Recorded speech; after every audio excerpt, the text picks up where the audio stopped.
Todo el amor a Dios, nada más. Amor a Dios, para que haya amor al prójimo. Los temas que vamos a ver son tres. El primero es el tema del pecado. Quiero hablarles del pecado, de la gravedad del pecado. Luego el segundo tema va a ser la institución de la Eucaristía. Vamos a centrarnos ahí como tema medio, pero para llegar a la Eucaristía primero tenemos que ver cómo tenemos que llegar. Por eso se va a hablar de el pecado y de la gracia de Dios. Y el tercer tema va a ser la oración, pero vamos a poner como modelo la oración de Jesús, la oración de Jesucristo, cómo fue, cómo debe ser la mía.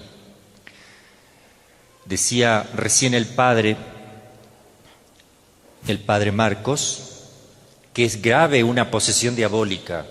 Cierto que es grave, pero es más grave que la posesión diabólica el estado de pecado mortal, que no se ve, nadie lo ve.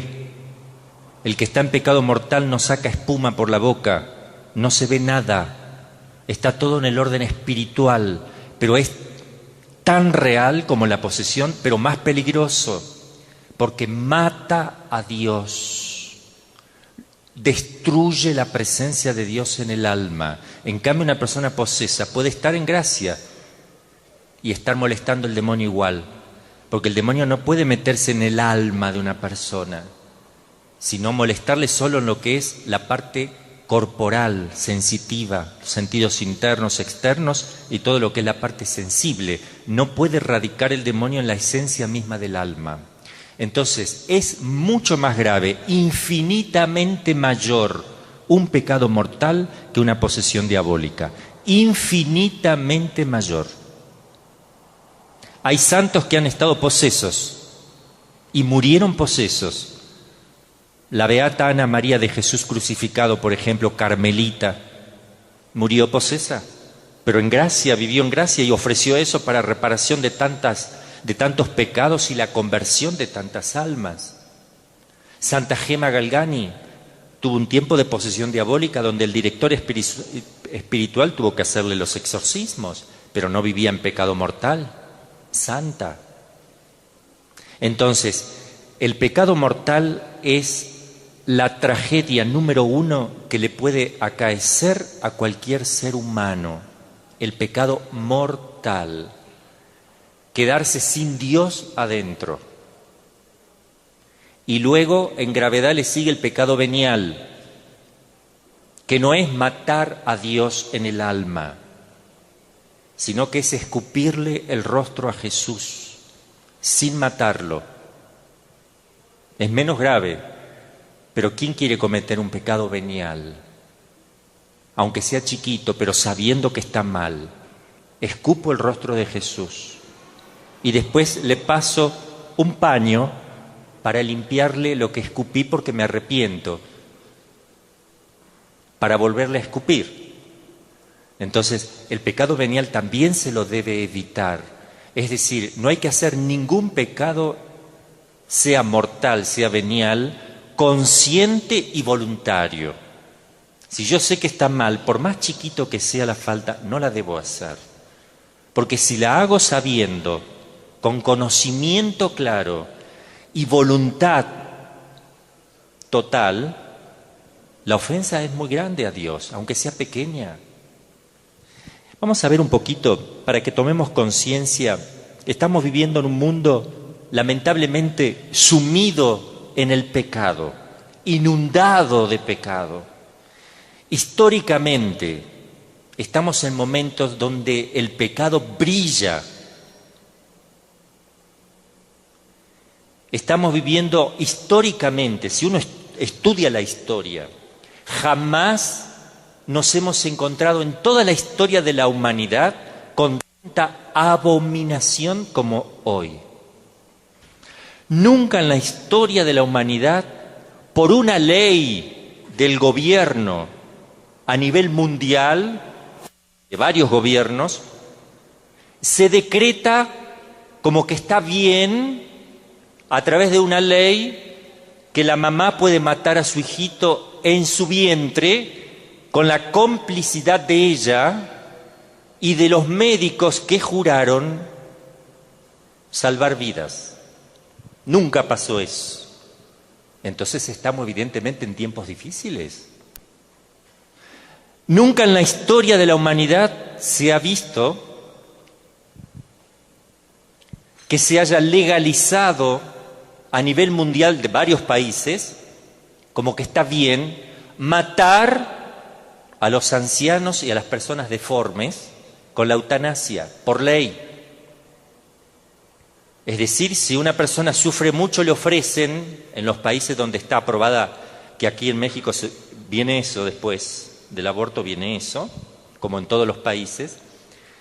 El que tiene aprobado la eutanasia significa que si una persona está sufriendo, viene el médico y ve que es enfermo, que sufre mucho, o que está medio viejo, o que está un poco deforme, le dice, mire, ¿no quiere usted dulcemente dejar de sufrir y dormirse tranquilo, sereno, muerte dulce? Eutanasia significa morir, muerte dulce o muerte serena. Entonces uno que está desesperado porque le duele, o porque cree que es un inútil en la vida porque es viejo, y el viejo es el más útil. Los ancianos son muy útiles en el plan de Dios, porque ofrecen los sufrimientos que Dios le envía para reparar los pecados de su vida propia y los de los demás. Son los que más se asemejan a la pasión de Cristo, que Él estuvo sin moverse 3 horas, y los ancianos enfermos no se pueden mover, están clavados en una cruz, y les hacen entender que son inútiles. Entonces le dicen, ¿para qué quieres vivir? Entonces, ¿quieres que te apliquemos una inyección que te haga tranquilizar y tú te duermes? Sí, por favor. Ahí va. Se suicida. El que dijo que sí se suicida. ¿A dónde se va a despertar? Porque él dijo que sí. ¿Dónde se va a despertar? En el cielo. Tengan cuidado con eso. Es gravísimo, es algo bien satánico. Nunca en la historia de la humanidad, nunca, como hoy, se ha festejado el cumpleaños de Satanás a nivel mundial, con Halloween. Es el cumpleaños de Satanás. Se los digo porque conozco los ritos de magia negra. Conozco como exorcista todo lo que hay detrás de ello. Es el cumpleaños de Satanás. Esa noche de Halloween, los satanistas en México, en Estados Unidos y en otras partes, roban hostias consagradas, las orinan, hacen popó encima de la hostia consagrada y de ese jugo que sale de allí se rocía a todos los presentes en ese rito para que el demonio encuentre poder y triunfe. Y todos los que se visten en Halloween, ¿por qué se visten?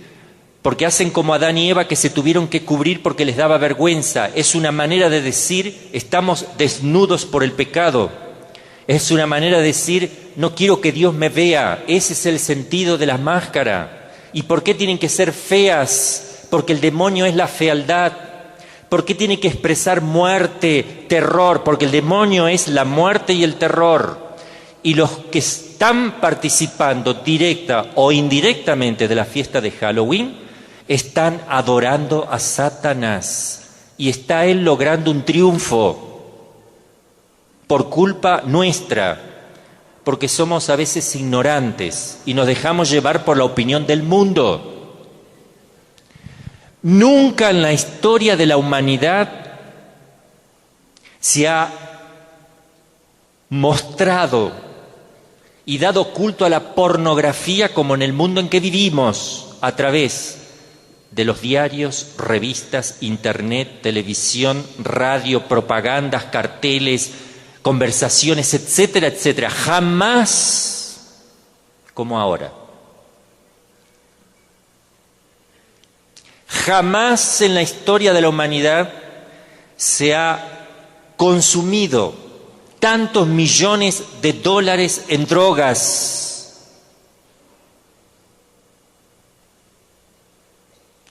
Y en prostitución. Jamás en la historia de la humanidad se ha vendido niños, robado y vendido para que le vayan sacando los órganos y los vendan, o que hagan de ellos objeto de placer sensual de personas asquerosas. Jamás. Jamás en la historia de la humanidad, como hoy, no se tiene conciencia del pecado. No importa, el pecado no importa. Jamás, como en estos tiempos, en toda la historia de la humanidad, el hombre busca hacer lo que le gusta y busca el confort. Jamás se ha visto como hoy. Puedo seguir enumerando a nivel mundial, todo a nivel mundial por la comunicación que hay, todo es a nivel mundial, todo es a nivel mundial. Por eso, si vamos a ser adoradores de la Eucaristía, si vamos, y nunca como hoy, está tan confundida la fe, hasta tal punto que aceptamos todas las prácticas orientales, el yoga, el reiki, el juego de la copa, el tablero ouija, abrimos las puertas y las ventanas para que entre el ángel de la guarda. Ese es un rito pagano, no va a entrar el ángel de la guarda por una puerta. ¿Quién va a entrar por una puerta y una ventana si yo invoco a un espíritu, aunque yo crea que es el ángel de la guarda? ¿Se va a meter el demonio? El ángel de la guarda no necesita ninguna puerta, porque él no precisa pasar por una puerta. Y el ángel de la guarda está desde que mi madre me concibió en mi seno, en su seno. Por tanto, el ángel de la guarda no hay que decirle que venga, ya está. Hay que amarle e invocarle, pero ya está. ¿Quién enseña todas esas cosas? El sincretismo religioso, la confusión que reina en el mundo de hoy, la New Age, la nueva era, con todo lo que presentan los ángeles ya con pecho, ya son mujeres ahora, presentan así, y hay ángeles para cada cosa, y colores, etcétera. Hay que tener mucho cuidado con ese ambiente. Nosotros vivimos de la fe en Cristo. Hay que purificar la fe, purificarla. Hoy, más que nunca, en toda la historia del cristianismo, se vive la cobardía total. Disculpen que lo diga. Los sacerdotes, los obispos y los laicos no defendemos la fe. Nos escondemos, tenemos miedo, tenemos terror, nos amenazan y queremos estar tranquilos. No hay denuncias de nada. El mal avanza, nadie quiere tener problemas, todos queremos estar tranquilos, todos la queremos pasar bien en este mundo. Y sin embargo no lo pasamos tampoco bien en este mundo. ¿Dónde hay un obispo, un sacerdote? Hay algunos, sí, pero no hay los que deberían estar, y laicos que protesten porque en su colegio a los hijos le están enseñando cosas contra la fe. Porque en el colegio o en la escuela a mi hijo lo quieren disfrazar de demonio para festejar la fiesta de Halloween. Nadie dice nada. Y si uno va a decir algo, se levantan varias mamás, pero no exageremos. Ah, no, claro, no exageremos. Y avanza el rito avanza. Ya la Navidad, en toda la historia del cristianismo, estamos en tiempo donde la Navidad ya casi desapareció porque ya es la fiesta. Felices fiestas, ya no es feliz Navidad. Todos festejan y no saben qué festejan, pero todos festejan. Y todos dicen feliz Navidad y se pone un arbolito, se pone un adorno, se pone estrellita, todo lo que sea, pero no aparece el niño. El niño no aparece. No aparece el mensaje cristiano. ¿Para qué viene ese niño? Para redimirnos de los pecados, confesémonos, arrepintámonos, recibamos a Cristo en el corazón. Todo eso no aparece más. Pero sí aparece la fiesta de Halloween, que va tapando cada vez más las fiestas cristianas. Tenemos que tomar conciencia de eso, el pecado. Vamos a hablar un poquito del pecado. De esto tan grave que supera todo. Miren, ¿qué es el pecado? Si nosotros pudiéramos ver carne en descomposición, supongamos se muere una vaca y lleva 20 días muerta, ustedes se acercan a la vaca y no van a durar mucho tiempo, porque están respirando allí un aroma putrefacto, está podrido eso, está lleno de gusanos, es horrible. Nadie se va a acercar muchísimo para aspirar como una rosa el aroma, se sale de ahí. Es horrendo, es materia en descomposición.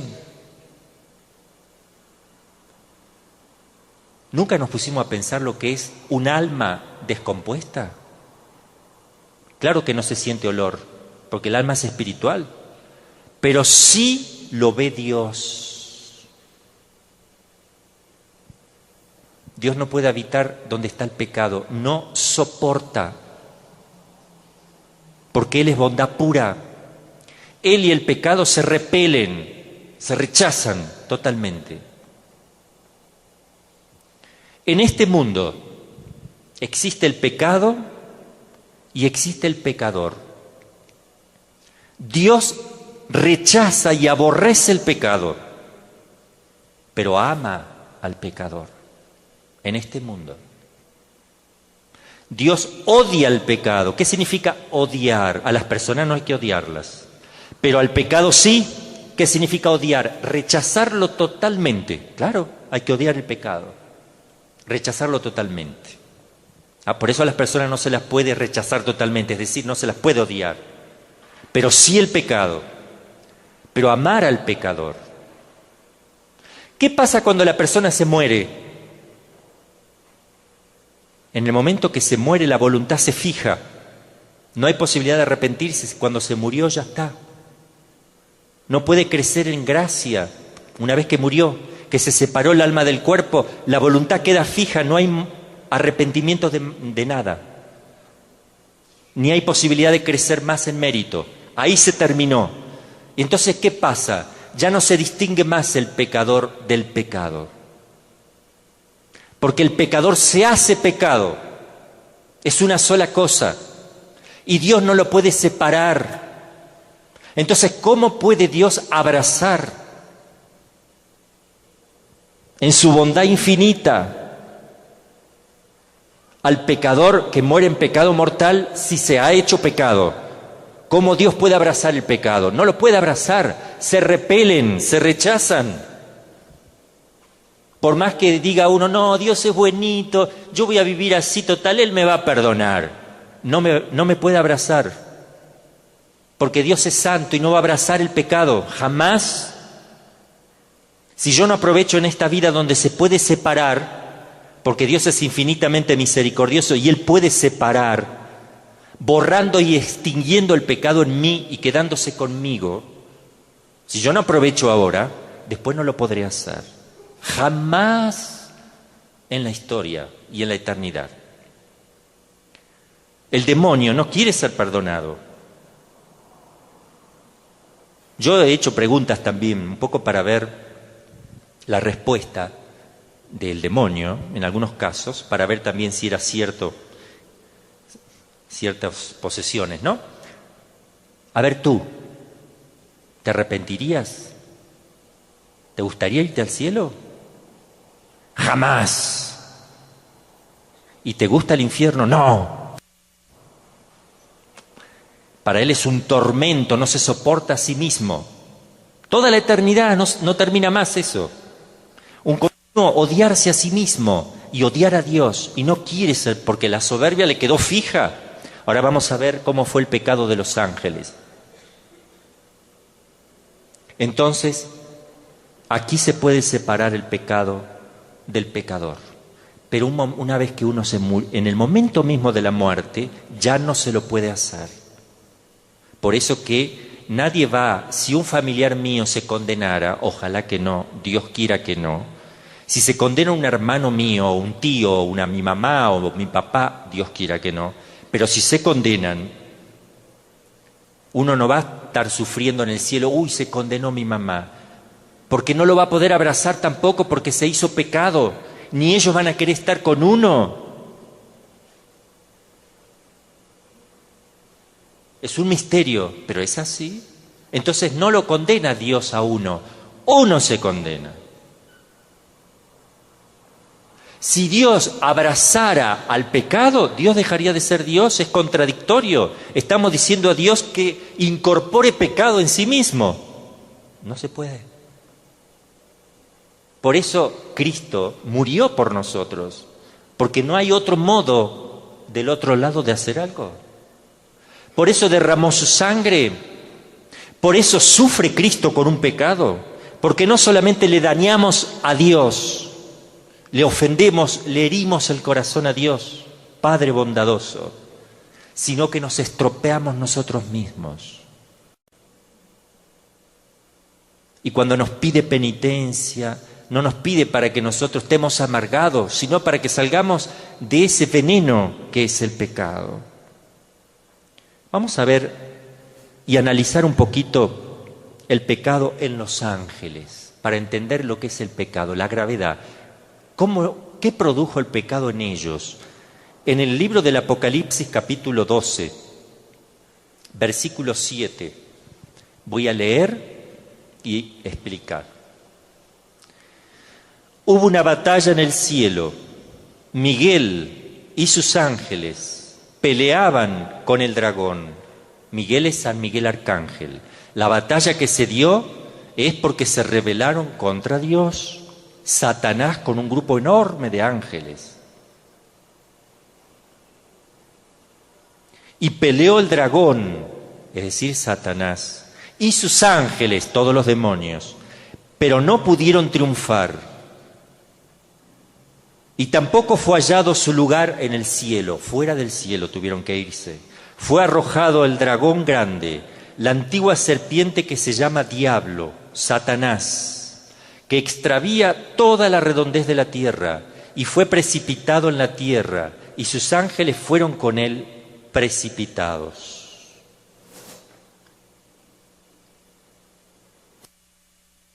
Un pecado, uno, por un pecado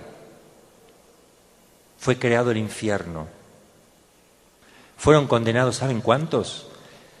Miríadas y miríadas y millones y billones de seres que se rebelaron contra Dios porque no quisieron aceptar el amor de Dios, porque no quisieron servirle a Dios. Dios le proponía amor y ellos dijeron, prefiero amarme a mí mismo. Un pecado de los ángeles. Fue creado el infierno por toda la eternidad, que no va a ser más anulado jamás. Donde está el mal no habrá nunca un bien. Donde está la condenación nunca más habrá posibilidad de salir de allí. No lo digo yo, lo dice la Iglesia Católica, porque Jesús lo enseñó así. Lo que yo voy a enseñar no lo digo yo, no digo nada mío, solo lo que es el magisterio clarísimo de la Iglesia, la doctrina católica en el catecismo, eso estoy enseñando. Los ángeles, Dios le presenta a los ángeles el misterio, me voy a encarnar, me voy a hacer hombre. Y voy a ir a la tierra. Todavía el hombre no había pecado. Dios habría podido venir no para salvarlo del pecado, sino simplemente para venir a la tierra. Pero Satanás tenía que adorar una naturaleza inferior a él, un hombre hecho Dios, jamás. Jamás. Ahí está la soberbia. Un pecado. Prefirió hacer su voluntad. Bien, otro grupo fue fiel, San Miguel, los arcángeles. Ustedes saben que tenemos tronos, dominaciones, principados, potestades, querubines, serafines, arcángeles y ángeles. Son jerarquía angélica. Ellos son seres espirituales, espíritus puros, no tienen cuerpo, no tienen sensibilidad, no sienten como nosotros porque no tienen cuerpo. Son espíritus puros, más parecidos a Dios que nosotros en eso, porque ellos tienen conocimiento y amor y nada más. Nosotros tenemos también conocimiento de amor, pero podemos sentir. Ellos no necesitan sentir. Son otra naturaleza distinta, no necesitan sentir. ¿Y cómo conocen ellos? Ellos conocen sin razonar las cosas. No andan razonando, a ver, 2 más 2, 4. No necesitan todo eso. Ellos directamente miran algo con el entendimiento, no con los ojos, se concentran en algo y ya lo conocieron. Son perfectísimos. Intuyen, intus legere, leen adentro de las cosas. No dicen, a ver, esto tiene 4 patas, esto es una mesa. No hacen todo ese razonamiento. Directamente aplican su entendimiento y ya saben lo que es. Es otro modo de conocer. Se trasladan a velocidades fuera de lo común. Ellos realizan actos a distancia. El tiempo angélico es cada acto, cada instante angélico es una operación que realizan ellos. Están fuera del tiempo, están en el Evo, que es otro tiempo distinto. Y Dios está en la eternidad. Nosotros estamos en el tiempo. Ellos, por ejemplo, yo he tenido casos de posesión diabólica donde el demonio me hacía aparecer cosas en el aire y las hacía caer. Aparecían botellas y cosas, bueno. Y yo no veía que entraban, sino que aparecen. Pero el demonio no puede hacer aparecer de la nada algo. Eso no lo puede hacer él. Entonces, ¿qué hace? Traslada a una velocidad rapidísimo las cosas y las hace ver cuando las detiene. Porque la velocidad con que él se traslada y hace trasladar la cosa va más allá de lo que puede captar mi vista. Y cuando el ángel actúa, no necesita salir el demonio del infierno para actuar. Ellos están en el infierno, no salen de allí. Entonces, cuando están molestando, están desde el infierno molestando, porque están aplicando su entendimiento y su voluntad ahí en ese lugar concreto, en mí o en otro, pero desde el infierno no salen ellos. Aplican su acción operativa. Mi ángel de la guarda que yo tengo, que me está asistiendo, no deja el cielo para estar conmigo. Desde el cielo está actuando en mí. Lo tengo conmigo porque aplica sus operaciones, está aplicando su entendimiento y su voluntad, me está amando y me está guiando con su entendimiento, me pone ideas, todo, pero desde el cielo. Pero está operando en mí y yo puedo decir que está conmigo porque está actuando en mí. Cada uno de los ángeles creados por Dios, que son millones y millones y millones, cada uno agota su propia especie. Nos enseña la teología. ¿Qué significa eso? Cada uno es distinto, no es como el hombre, no es como nosotros. Cada uno de ellos es distinto en este sentido. Cada uno es una especie distinta. Es como si yo tuviera un jardín y en ese jardín enorme, que es grande, más grande que el mundo, planto, no un rosal, sino una sola rosa, una sola, no un rosal que tiene varias rosas, una rosa sola. Tuviera yo un jazmín al lado, una magnolia, una margarita, un pensamiento, una violeta, un no sé cuántas, orquídea, etcétera. Una de cada especie de flor. ¿Qué voy a hacer cuando contemple todo eso? Me voy a maravillar de ver la variedad porque ninguna se repite. Sin embargo, todas son flores, pero dentro de las flores todas son distintas. En los ángeles, todos son ángeles, son seres espirituales, pero dentro de ellos ninguno se repite. Todos son únicos en belleza. Como imagínense lo que debe ser el cielo de ver millones y millones de esos seres espirituales donde ninguno se repite, en belleza, en forma de ser, ninguno. Sin embargo, tan bellos, tan hermosos, sin embargo, condenados, un grupo de ellos. El pecado, lo que es el pecado.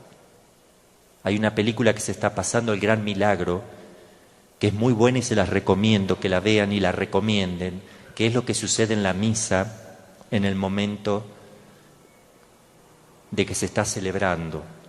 Es muy linda la película y está hecha en base a una mística que tuvo esa visión de la misa y todo lo que sucede porque Dios se lo dio a conocer. Así que se los recomiendo, es muy buena película. Y ahí se ve toda la acción de los demonios, de los ángeles buenos, cómo actúan y cómo actúan los malos. Bien, un pecado de los ángeles, miren la gravedad del pecado. Pero bueno, a lo mejor uno piensa, bueno, pero son los ángeles. Bueno, vamos a ver el pecado en el hombre. Vamos a ver el primer pecado que cometió el hombre, Adán y Eva. Vamos a ver un poquito el pecado de Adán y Eva. En el Génesis, capítulo 3, Dios había creado al hombre a su imagen, bellísimo. El hombre no iba a morir, se iba a transformar y subir al cielo directamente, como hizo Jesús cuando resucitó y como hizo la Virgen, de subir en cuerpo y alma a los cielos. Solo va a morir si entra el pecado, y el pecado entró. El hombre no iba a tener enfermedades y sufrimientos, se llama don de impasibilidad, no iba a padecer, pero cuando entró el pecado sí comenzó a padecer. El otro se llama don de inmortalidad, no va a morir. Y falta otro don que tenían que se llama don de integridad, íntegros, donde hacen lo que quieren hacer y no se dejan llevar por la debilidad de la carne, que eso entró con el pecado. Por eso, Adán y Eva no podían pecar por debilidad, por gula, o pecado de sexo, o de gula, o de todo pecado sensual, ¿no? O pereza, ¿no? Tenía que ser un pecado espiritual, querer ser como Dios, por ejemplo. Y entonces, Dios los creó bellísimo, con una bondad. Dios se empeñó en hacer belleza, imagen y semejanza de Él, a un hombre. Creó a Adán primero y Adán se relacionaba con Dios. Pero Adán vio que estaba solo y Dios vio que era bueno que tenga su compañera. Ya lo tenía pensado Dios. Pero lo crea primero Adán y Adán se relaciona con Dios. Y Dios le crea, a Adán lo crea del barro, a Eva la crea del costado de Adán. Es decir, Adán es tomado de la materia bruta, de la tierra. La mujer no, la mujer es tomada del costado de Adán, que es un cuerpo espiritual. Por eso tienen características distintas. Por eso que el hombre está llamado al trabajo de la tierra y a salir del hogar, porque fue creado de algo exterior a él, de algo externo. No le hace nada al hombre salir del hogar a trabajar. Está hecho para eso. Y el hombre está hecho para el culto, para relacionarse con Dios, porque Dios creó a Adán y hablaba con Adán. Es decir, por eso que cuando Cristo deja a los apóstoles, son hombres. No porque la mujer no pueda relacionarse, pero el hombre está directamente relacionado con el culto. Cuando Dios hace al hombre del barro, lo hace distinto. La mujer es sacada del costado de Adán, de algo espiritual. Por eso la mujer es más espiritual que el hombre. Por eso la mujer, al nacer de algo interior, está más para lo interior, para el hogar, para la casa. Saquen a la mujer del hogar y destruyen el hogar. La mujer está hecha para la vida, para dar la vida, más directamente porque es sacada de lo interior del hombre.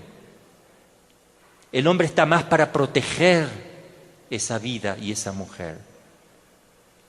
La responsabilidad siempre recae sobre el varón, por más que el varón sea un inútil. La mujer se apoya en la psicología del varón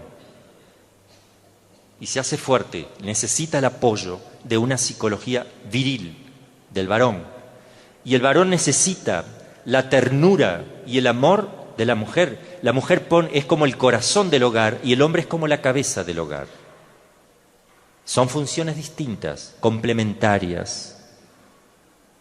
Cuando la mujer quiere dejar el hogar para imitar al hombre, destruye el hogar y queda solo una casa. Ya no queda un hogar, queda una casa o una pensión. Un techo para tapar a los hijos. Y a ellos, pero nunca coincide que se ven, o muy poco. La destrucción que ha hecho Satanás, porque nunca en la historia la familia fue tan destruida y dividida como hoy. No solamente, para que vean el pecado, no solamente destruida porque han logrado sacar a la mujer del hogar para que deje de ser hogar. El demonio, son triunfos del demonio. Es cierto que la mujer a veces necesita salir porque no alcanza el dinero. Pero yo le digo a las mujeres y a los maridos, la mujer debe salir cuando la pobreza que ustedes tienen es igual que la pobreza que ha tenido Jesús, José y María en el pesebre de Belén. Entonces sí piensen en salir también. Pero mientras ellos hayan sido más pobres que ustedes, no tienen derecho a destruir el hogar. Porque en poco tiempo la mujer que está hacia afuera y no está donde debe estar, termina con otro hombre. Y el hombre que llega a la casa y no encuentra el hogar y no encuentra a su mujer, va a buscar otra. Y quien paga las consecuencias son los hijos. Adiós familia. En poco tiempo se terminó.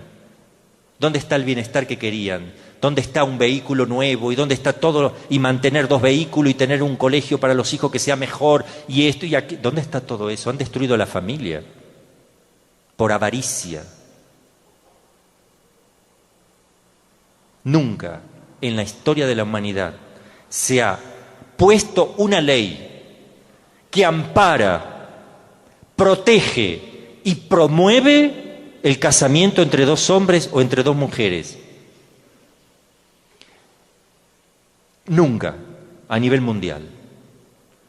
Y que legalice la tenencia de hijos. Nunca. Y que el hombre pueda casarse con un animal en la Argentina y en otros países. Ya está eso estudiándose. Porque un hombre en la Argentina quiso casarse con un delfín. Ya es el hombre que entra en lazo con la bestia. Ojo que la bestia, ustedes saben quién es la bestia. Miren si no estamos mal. Estamos mal, muy mal estamos. Pero ¿quién es responsable de esto? Cada uno de nosotros es responsable. Porque yo no salí a defender a mi hijo en la escuela. Yo no salgo a proteger la vida, no salgo a protestar. Yo soy el que voto al presidente que aborta. Yo soy el que apoya a los partidos políticos y no discierno nada. Yo le doy el voto y me hago responsable ante Dios de todo lo que sucede porque yo le di el voto. Todo lo que haga un gobierno, si yo lo voté, soy responsable delante de Dios.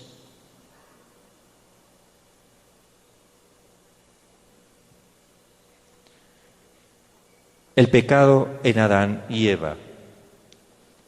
Dice, una vez que Dios le dio todo, belleza, van a estropear, Dios tan bueno, infinitamente bueno. Miren cómo le devolvemos a Dios. Pero la serpiente, la más astuta de cuantas bestias del campo hizo Dios, dijo a la mujer, va a ver a la mujer, porque el demonio conoce la psicología de cada uno. Él sabe que una mujer no se puede casar con otra mujer. Conoce bien la psicología. Y va a hablarle a la mujer porque la mujer sí va a entrar en conversación, porque la mujer tiene una tendencia a la conversación. Y porque la mujer lo va a arrastrar al hombre, pero el hombre no la va a arrastrar a la mujer. Entonces la va a buscar a la mujer. El hombre va a ser arrastrado de la nariz por la mujer rápidamente. Pero el hombre por ahí no va a poder arrastrar a la mujer que se le va a frenar, no. Si busca hablar con Adán, Adán probablemente mire por otro lado y se dedique a otra cosa. La mujer es curiosa por naturaleza. Encontramos en los lugares, en los brujos, en los curanderos, cada 100 mujeres un hombre. Es más curiosa. Busca más lo misterioso, tener poder, dominar al vecino, a la vecina, arruinar a una que le hizo daño, hacerle daño. La mujer cuando se desboca es peor que el demonio. Pero cuando ama es maravillosa. Está hecho para amar y para dar amor. La corrupción de lo óptimo es lo pésimo. Todo está dado vuelta. Entonces, la más astuta de cuantas bestias del campo hizo Dios, dijo a la mujer, ¿Con que os ha mandado Dios que no coman de los árboles del paraíso? Como si no supiera él.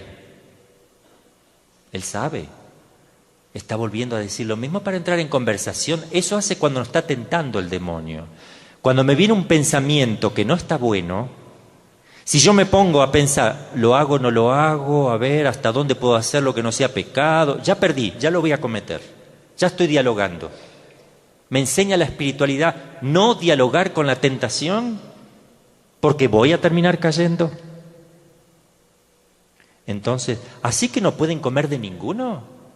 Bueno, de todos menos uno, es al revés. Y respondió la mujer, este es el pecado, responder. Le respondió al demonio, a Dios, ya va a perder. Respondió. Y respondió la mujer a la serpiente, del fruto de los árboles del paraíso comemos. Pero del fruto del que está en medio del paraíso, nos ha dicho Dios, no comáis de él, ni lo toquéis, no sea cosa que vayan a morir. No, dijo la serpiente, no, se atreve a contradecir a Dios. No, te ha mentido. No, no, no. La serpiente es el demonio que está posesionando una serpiente y la hace hablar. Habla él, digamos. No, no moriréis. Es que Dios sabe. Es que Dios sabe. Guarda que te puede escuchar. Lo está escuchando. La está engañando. Porque baja la voz como si no le va a escuchar Dios. El demonio sabe que le está escuchando. No, no moriréis. Es que sabe Dios que el día que de él comáis, se abrirán los ojos y seréis como Dios, conocedores del bien y del mal. Entró el pecado en la mujer, porque dice, vio la mujer que el árbol era bueno para comerse, concupiscencia de la carne, desorden de la carne. No es que haya tenido desorden de la carne, es un pecado espiritual, pero está expresado así, ahora le voy a explicar por qué. Era bueno para comer, concupiscencia de la carne, hermoso a la vista, concupiscencia de los ojos, y deseable para alcanzar sabiduría, soberbia de la vida. Adán y Eva pecaron en estas tres cosas que son las tres características que tiene todo pecado. Concupiscencia de los ojos, de la carne y soberbia de la vida. Por eso que cuando Cristo bajó, cuando el Verbo se hizo carne y Cristo fue tentado, Cristo quiso ser tentado en estas tres cosas para vencerlas. Concupiscencia de los ojos, porque el demonio le mostró todos los reinos y la riqueza que tenía y le dijo, ¿ves todo esto? Si te postras te lo doy. Concupiscencia de los ojos. Cristo lo venció.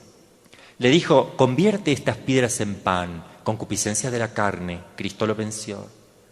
Lo llevó al pináculo del templo, un lugar muy alto. Tírate, que todos los ángeles vendrán a recogerte y toda la gente te aplaudirá y verán el espectáculo. Soberbia de la vida.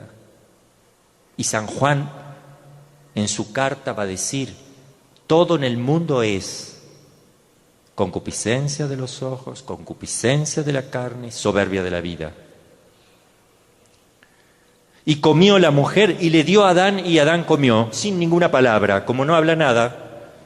La mujer es la que habla, este come directamente. Cayó como, pobres los hombres, somos así. Comimos. ¿Quién pecó? ¿Adán o Eva? ¿Quién empezó? ¿Quién lo concluyó?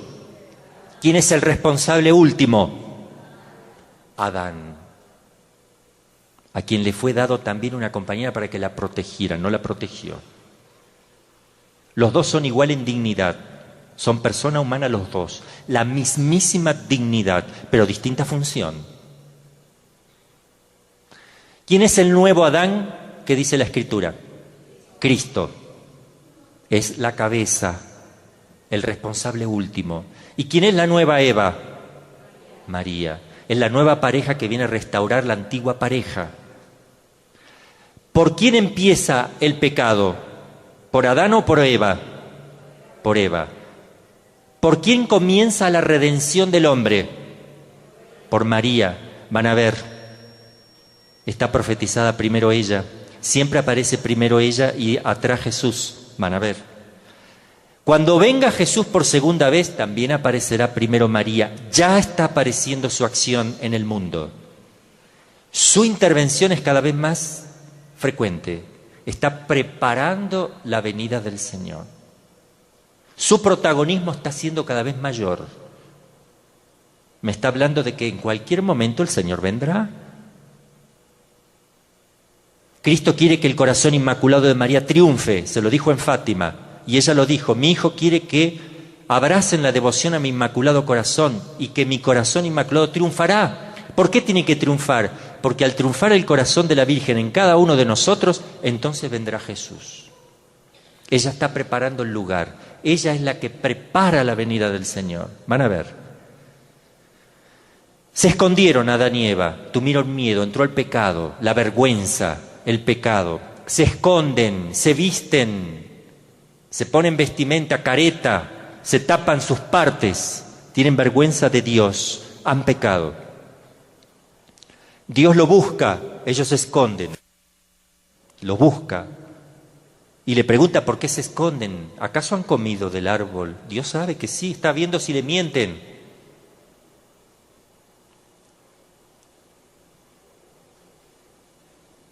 ¿Y quién dijo quién te ha hecho saber que estaba desnudo? ¿Has comido del árbol? Dijo el hombre: la mujer que me diste por compañera me dio de él y comí. Le echa la culpa a la mujer. No reconoce su pecado, no puede ser perdonado. Luego dijo Dios a la mujer: ¿por qué has hecho eso? Contestó la mujer: la serpiente me engañó y comí. Tampoco reconoció su pecado, le echó la culpa a la serpiente. Tampoco fue perdonada. Y dijo a la serpiente: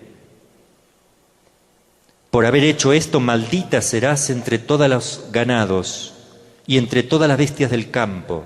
Te arrastrarás sobre tu pecho, comerás el polvo todo el tiempo de tu vida. Y aquí viene la Virgen.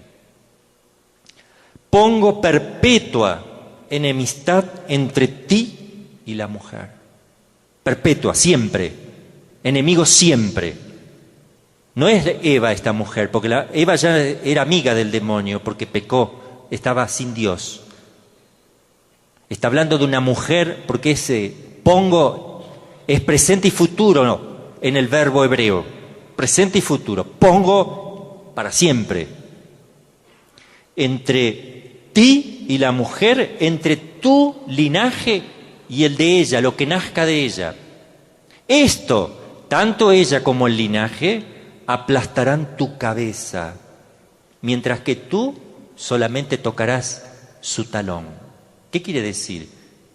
Que la Virgen va a vencerle, van a ser una mujer que va a vencer desde el inicio, porque si tuviera un poquito de pecado ya no venció. Ya se arruinó de vuelta la obra de Dios. Va a mandar una nueva pareja que va a vencer, tanto el hombre como la mujer, al demonio. Y el demonio va a lograr tocarle el talón porque Dios quiere. ¿Qué es tocarle el talón? Va a permitir Dios, porque así lo quiso, morir. Porque la muerte entró con el pecado. Pero Cristo fue igual en todo a nosotros, menos en el pecado. No debía morir porque la muerte viene por el pecado, pero Dios asumió también la muerte para redimirnos a nosotros, para que muriendo Él vivamos nosotros. Y María, que también no debía morir, se asocia a su Hijo para morir por nosotros también y sufrir. La obra es de los dos, porque los dos pecaron. Si solo Cristo hubiera redimido al hombre, entonces tendríamos que la culpa era de Eva y de Adán, pero gracias a un hombre. ¿Y dónde está la mujer? Tiene que estar María, porque es la pareja. Claro que María está en dependencia total de Jesús, porque Jesús es Dios. María es criatura nada más, pero está ella, sin embargo, al lado de Jesús, al pie de la cruz. Esa mujer anunciada es la mujer misteriosa, que todo el Antiguo Testamento decía, ¿quién será esa mujer? Que será la mamá del Mesías. ¿Quién será la mujer misteriosa? Y después en Isaías 7:14 se dice que una virgen concibe y da a luz un hijo. Además, esa mujer va a ser virgen y va a dar a luz un hijo. ¿Cómo va a ser virgen? La que dio a luz o la que da a luz pierde la virginidad, pero aquí se ve que es algo milagroso. Esto pasa en el primer libro del Génesis, y en el último, que es el Apocalipsis, se dice San Juan, vi una mujer, de vuelta aparece la mujer, vestida de sol con la luna debajo de sus pies y una corona de 2 estrellas en su cabeza. Está describiendo a la Virgen, a esa mujer. Dice, y está por dar a luz y tiene dolores de parto. A Cristo dio a luz sin dolor de parto la Virgen. Sin dolor, porque nació de una manera milagrosa, sin perder ella su virginidad. Entonces, cuando el Apocalipsis dice que ve la mujer esa que está por dar a luz con dolor, no es Jesús el que está dentro. Somos nosotros, que a nosotros sí nos gesta, nos rescata con dolor al pie de la cruz. Porque dice enseguida el texto que el dragón se puso adelante para devorar al hijo ese que va a nacer. Si fuera Jesús, sale corriendo el dragón. No está esperando que nada, que sale corriendo. Somos todos nosotros que nos quiere devorar. Y entonces dice, viene Dios y lleva a la mujer al desierto para protegerla. Y el demonio no le puede hacer nada. Va a aparecer de vuelta la mujer misteriosa al principio también del Evangelio de San Juan, que fue el discípulo amado que cuidó a la Virgen. En la boda de Caná, Jesús le dice, mujer, ¿qué tenemos que ver tú y yo? Y todas las miradas de todos van a la Virgen. Esta es la mujer, le dijo mujer, es la mujer, entonces Él es el Mesías. Y la Virgen toda roja, toda tímida, no dijo nada, simplemente dijo, hagan lo que Él diga. Pero Jesús descubre quién era la mujer. Y al descubrir quién era la mujer está diciendo, yo soy el Mesías. Por eso termina diciendo el texto ese de Juan 2 en la boda de Caná, que todos sus discípulos creyeron por este milagro. Porque creyeron, ¿qué creyeron? Que era el Mesías. Y que ella era la mujer. Porque Cristo lo confirmó con un milagro de cambio de naturaleza, donde hizo pasar el agua en vino. Cambio y salto de naturaleza. Es otra naturaleza, eso no lo puede hacer nadie. Se puede cambiar el vino en agua echándole agua, claro, aguando el vino. O cambiar la leche por agua, como hacen los lecheros. Pero cambien el agua por leche o el agua por vino. Es un milagro de salto de naturaleza. Vemos aquí también la gravedad de un pecado. Un pecado mortal arruinó toda la historia de la salvación. Entró el pecado, el desorden, la muerte, el sufrimiento. Un solo pecado mortal. Un solo pecado mortal. Vamos a ver ahora el pecado hipotético en cualquier persona que exista en el mundo. Ustedes saben que una persona que comete un pecado mortal, si se muere en pecado mortal y no se arrepiente, se condena.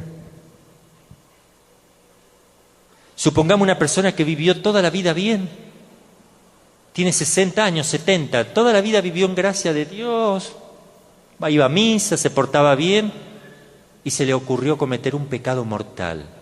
Pensó, después me voy a confesar. Pero esa noche se murió. ¿Se salva o se condena? Porque es mortal, porque expulsó a Dios del alma, de su cuerpo y de su alma. Se hizo pecado, murió y quedó hecho pecado. ¿No puede Dios abrazarlo? Un pecado mortal. ¿Y cuántos yo he cometido tal vez en mi vida y sin embargo he tenido la posibilidad de la infinita misericordia de Dios de arrepentirme y de ser perdonado. ¿Cuántas veces? ¿Cuántas veces he cometido pecado venial? ¿Cuántas veces escupí el rostro de Jesús? Sin embargo, ¿cuántas veces con amor le limpió esa escupida la Virgen en mi lugar, porque yo no reparé? Entonces viene ella, llena de ternura y de amor, y limpia el rostro de Jesús con sus méritos, porque yo no puedo, o porque soy ingrato, o no me doy cuenta, o soy descuidado, no soy delicado con las cosas de Dios, y viene la Virgen y le limpia, y ella también está escupida. Ella no se hace problema, se limpia sola, pero nos sigue amando, porque siempre hay posibilidad, hasta el momento de la muerte, de que un hijo llegue a Dios. Así es la ternura y misericordia de Dios. Cuando una persona va a pedirle perdón a Dios, en el momento que decide arrepentirse, comenzó el perdón. Mire la misericordia de Dios. Siempre y cuando la persona esté con el deseo de confesarse. Si se va a arrepentir sola, sin el deseo de recibir el sacramento, no empieza nada el perdón. Si tengo un accidente en la ruta y no hay ningún sacerdote que me confiese y estoy en pecado mortal y me estoy muriendo, si yo me arrepiento por amor a Dios, no por miedo al infierno, sino verdaderamente por amor a Dios, con el deseo de confesarme cuanto antes, ahí empezó el perdón. Muero en gracia. Si realmente yo tenía el deseo que si me salvo me confieso rápidamente. Miren qué bueno que es Dios, eso lo enseña la teología. Pero yo no voy a arrepentirme por amor a Dios si yo vivo de cualquier manera. ¿No me va a salir eso en el momento? Y probablemente, si yo voy a pecar después de tantos años de ser bueno, llegara yo a cometer un pecado mortal y me condeno, es porque yo realmente nunca viví en gracia y yo creía que sí. Jugaba con Dios, o me equivocaba o me engañaba a mí mismo. Porque si una persona sinceramente busca a Dios, Dios no permite que uno caiga en pecado mortal, si verdaderamente lo está buscando con sincero corazón. Así es Dios, de bueno. No es como el mundo. Mi paz les dejo, mi paz les doy. No como la da el mundo. ¿Qué dice el mundo? ¿Qué dice un alcohólico? Déjame en paz, yo hago lo que quiero con mi vida, déjeme en paz. ¿Qué paz busca? El drogadicto, déjame en paz. El que engaña a su esposa, cuando uno le dice algo, déjame en paz. ¿Qué paz es la que quiere? ¿La del mundo? No la de Jesús. La de Jesús es distinta, porque es tranquilidad en el orden interior, es armonía interna. Esa es la paz de Dios, que deja una suavidad, porque hay una conciencia hermosa dentro, un deseo de Dios muy grande. Bueno, yo iba a hablar de la misericordia ahora, un poquito, lo voy a hablar muy rápido, no me va a dar el tiempo porque ya es la hora de terminar el primer tema. Pero voy a decir esto, pueden ustedes leer el Evangelio de San Lucas, despacito, el hijo pródigo, que es maravillosa parábola, que siempre se puede sacar muchísima riqueza para ver, si bien el pecado hace todo eso, sin embargo está la infinita misericordia de Dios. Y sepan que un pecado que está confesado jamás se sabrá, en la eternidad nadie sabrá ese pecado, queda oculto a los ojos de Dios y de todos los ángeles y santos. Un pecado confesado jamás se sabrá. En cambio, quien no confiese un pecado por vergüenza, ese pecado se conocerá y probablemente se condene la persona, porque tapó un pecado mortal o cayó un pecado mortal. Por eso hay que tener mucho cuidado con eso. Confesar bien, que el sacerdote escuche bien, porque lo que el sacerdote escucha, Jesús escucha. No vayan a los sacerdotes sordos. Padre, mire, dice, me escapó una mala palabra, tuve un acto de impaciencia y a ver, no entendí nada. Sí, un acto de paciencia y yo. Cosa de que pase medio así, ese pecado no va a ser perdonado porque el sacerdote no lo entendió. Entonces tiene que ser clarito. ¿Vale la pena pasar vergüenza en esta vida? Que el sacerdote al ratito se olvidó, porque pasan miles y miles, uno no sabe. Y tiene la idea el sacerdote de olvidarse, así que se olvida totalmente. Por ahí viene una persona y dice, padre, yo hace un rato me confesé con usted, ¿se acuerda que le dije? Mire, no sé lo que me dijo ni si se confesó. Me empiece de vuelta, explíqueme todo. Verdaderamente hay una gracia, de olvidarse. Es muy lindo eso. Porque uno ya tiene la idea de olvidarse, ya eso es así. Pero vale la pena, yo también tengo que confesarme, creo que se arruinó un parlante. El hijo pródigo, entonces, capítulo 15, versículo 11. Fíjense, el hijo pródigo, el hijo menor le dijo al padre, dame la herencia que me corresponde. No está mal pedirle la herencia al padre, si le corresponde no hay problema. El padre repartió la herencia, no hay problema. El problema es con qué intención le está pidiendo la herencia. Porque uno puede hacer cosas buenas, pero con malas intenciones. Qué santo esa persona, las cosas lindas que hace. ¿Qué intenciones pone en su interior?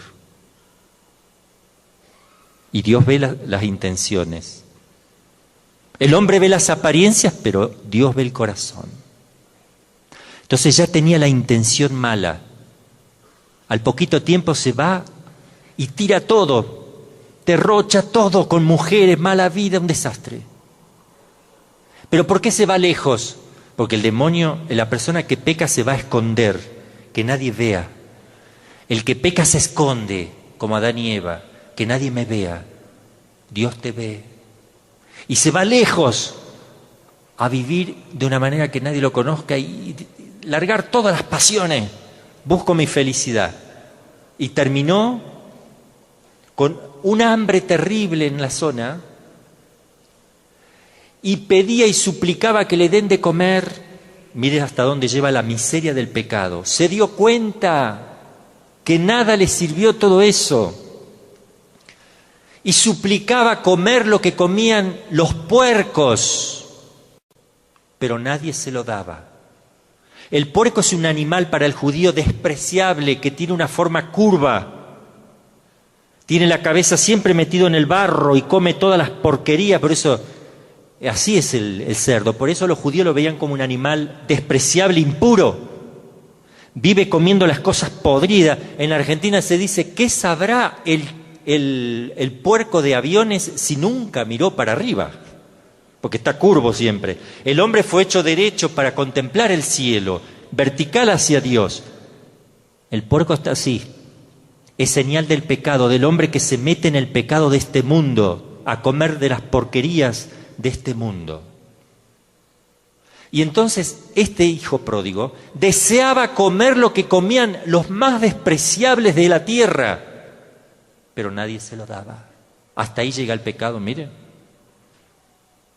Y se puso a cuidar a los puercos. Hasta ahí llega el pecado. Y dice que reflexionando dijo, ¿cuántos jornaleros de mi padre tienen pan en abundancia y yo aquí me muero de hambre? Me levantaré, iré a mi padre y le diré, Padre, he pecado contra el cielo y contra ti, ya no merezco ser hijo tuyo, trátame como uno de tus jornaleros. 3 cosas decidió pedirle al Padre, de decirle, he pecado contra el cielo y contra ti, no merezco ser hijo tuyo, trátame como uno de tus jornaleros. 3 cosas. Esto es importante. Cuando él tocó su miseria, recién se levantó.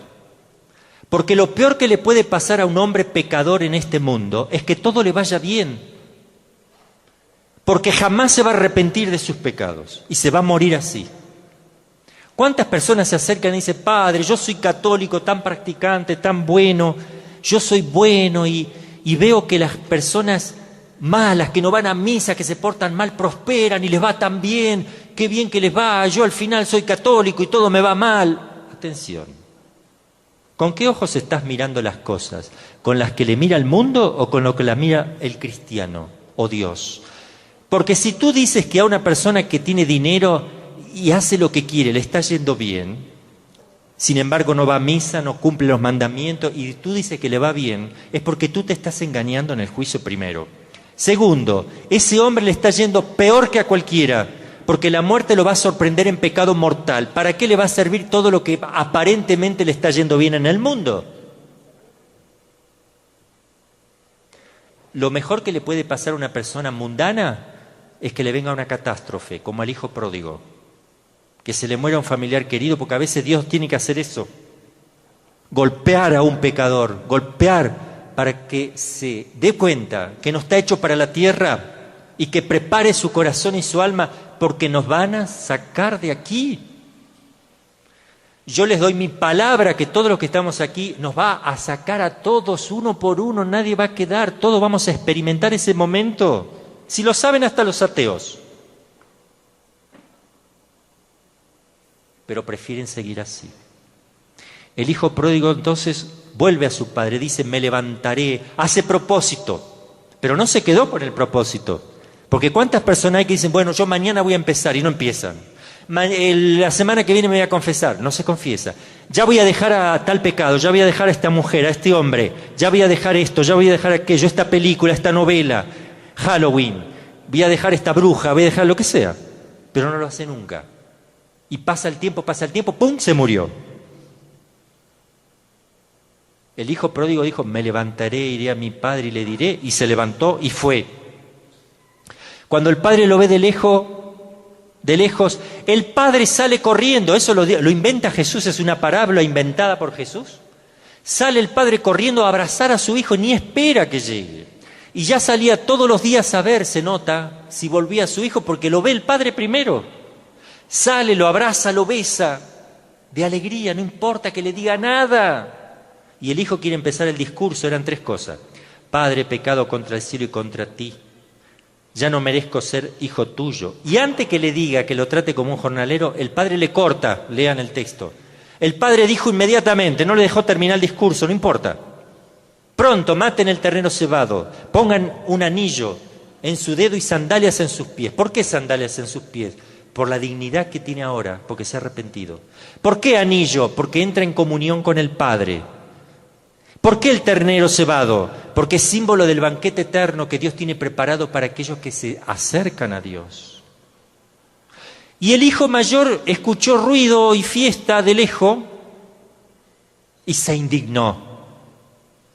En lugar de alegrarse como se alegró su papá, se indignó. A ver, ¿qué está pasando allá?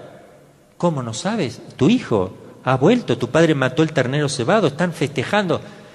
Y no quiso entrar su hijo, el hermano mayor no quiso entrar. Entonces viene el padre. ¿Por qué no quiere? ¿Por qué se pone así el hijo mayor? El padre le dice, ¿qué pasa? Entra, festeja, tu hijo ha sido recobrado. El hijo le dice, no puede ser. Nunca me mataste un cabrito a mí, yo siempre te he servido toda la vida sin ningún problema. Mentira, nunca le sirvió bien, por eso le recrimina, ese no sirvió bien a su padre. Es un mentiroso, siempre deseó que su padre le diera un ternero para festejar con sus hijos, con sus amigos, lo único que le interesaba. Si le recrimina a su padre, nunca le sirvió bien. Y viene ese hijo tuyo, no dice viene mi hermano, viene ese hijo tuyo y le matas el ternero cebado y... Hijo, todo lo tuyo, todo lo mío es tuyo. ¿Por qué te pones así si todo es tuyo? Tu hermano ha sido muerto y vuelve a la vida, hay que festejar eso. ¿Cuántos de nosotros nos ponemos mal cuando llega alguien en la iglesia? Ahora se viene a ser el santo, ¿sabes qué? No, que se cree, porque hay que tener mucho cuidado con eso. Porque el hijo mayor cometió un gravísimo pecado, que se llama pecado de asedia, que es la tristeza de ver bien al otro. Es la amargura de ver que el otro progresa. Se llama asedia. No soporto que el otro sea mejor, que al otro le vaya bien. Es un pecado gravísimo espiritual. Y el que tiene asedia termina rechazando todo lo que es de Dios. le da asco rezar, le da asco que le hablen de Dios, todo se le empieza a poner mal. Todo lo contrario de la sabiduría que me hace saborear las cosas de Dios.